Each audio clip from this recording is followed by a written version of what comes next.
الحمد للہ وحدہ والصلاة والسلام علی من لا نبی بعدہ۔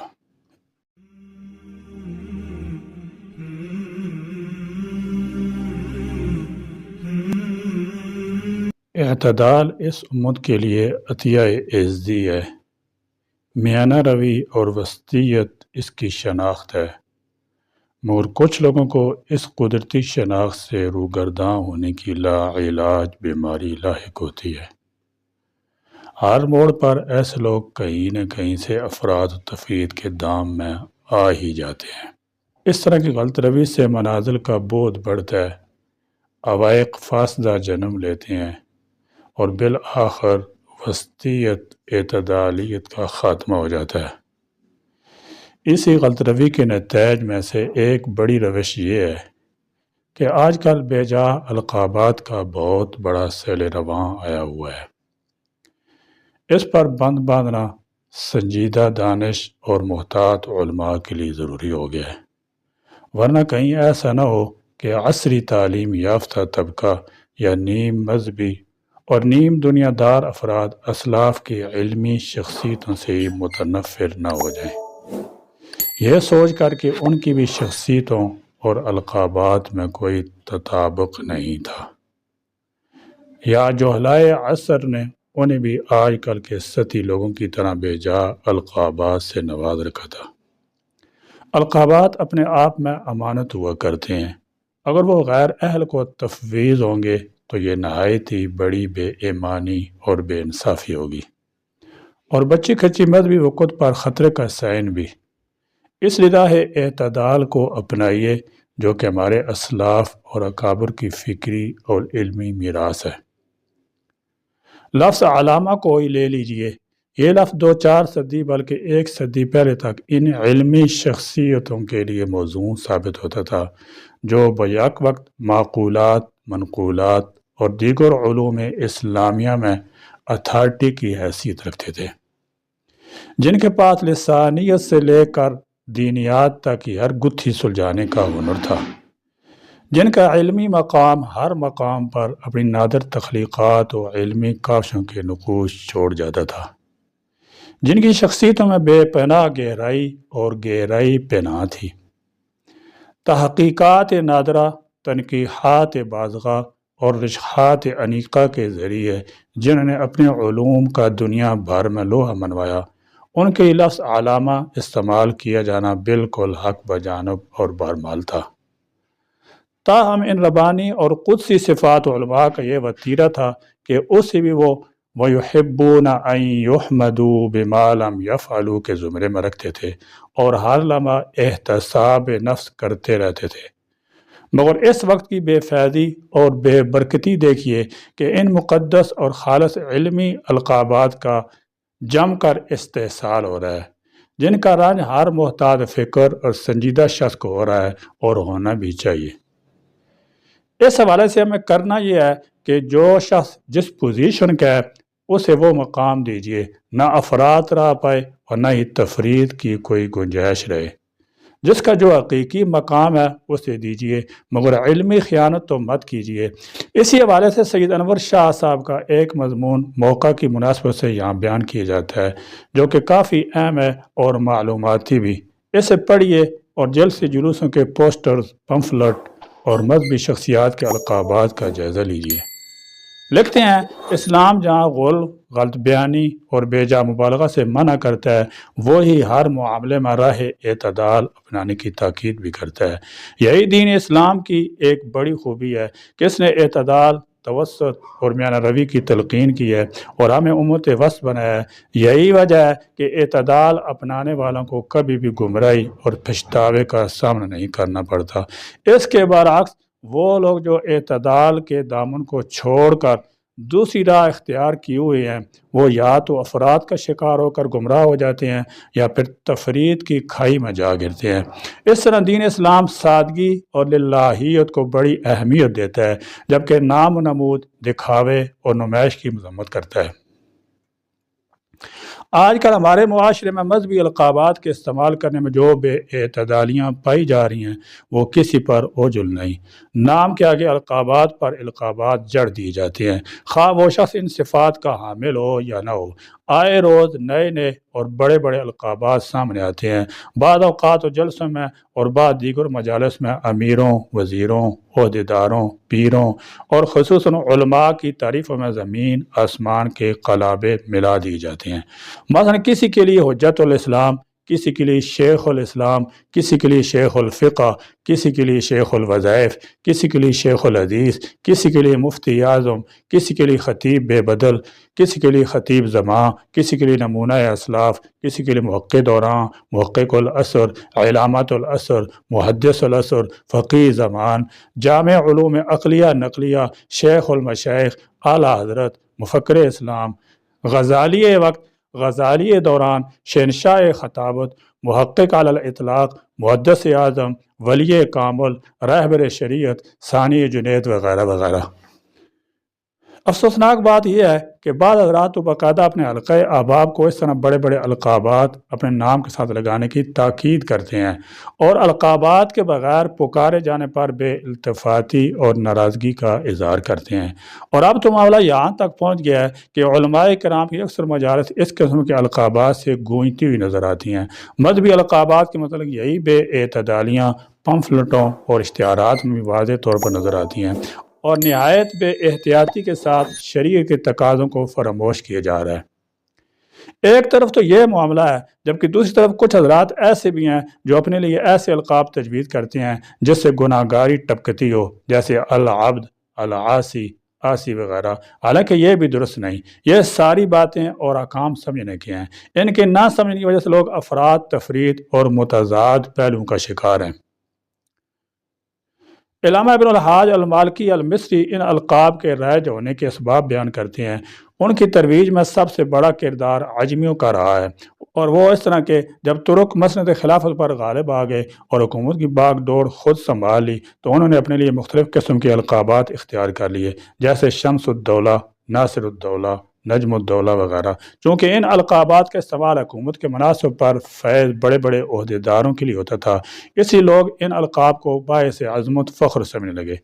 اس وجہ سے عام لوگوں نے ان میں انتہائی دلچسپی ظاہر کی، لیکن حکومت میں منصب اور عہدہ نہ ہونے کی بنا پر ان کے لیے اپنے لیے ان القاب کا رکھنا ممکن نہیں تھا۔ چنانچہ جب انہوں نے اس کے حصول کے لیے کوئی راستہ نہیں پایا تو اب انہوں نے اس کمی کو پورا کرنے کے لیے مذہب کا راستہ اختیار کر لیا۔ نجم الدولہ نہ صحیح تو نجم الدین ہی صحیح۔ اس زمانے میں ان القابات کی انتہائی اہمیت اور وقوع تھی اور بڑی باعث عظمت اور قابل فخر چیز تھی۔